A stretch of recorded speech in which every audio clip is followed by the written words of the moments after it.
Hey, it's Tine and Selina here from Conestoga Career Centre, and we're here to talk to you today about references. We were talking earlier, Tina, you had some pretty good stories about crashing and burning with references. Do you want to share some of those for our viewers? Well, I certainly have done some very brilliant crashes in terms of references. First one I can think of is I was working with an employer who was a great manager, was a great reference. The only thing is he used a lot of four-letter words in his everyday language.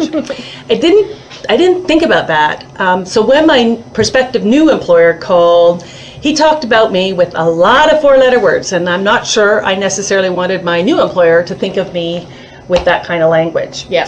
So that was one. The second one I gave a number, again, great reference, which turned out to be a bad reference because he didn't answer phone calls and numbers he didn't recognize. So although the employer called, didn't recognize the number, didn't know the name, so he didn't return the call. Yeah, not so good.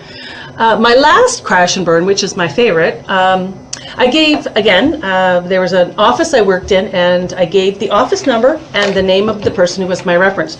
When my prospective employer called, that person was not available, so the call got redirected to somebody else in the office, and the reference came out like this.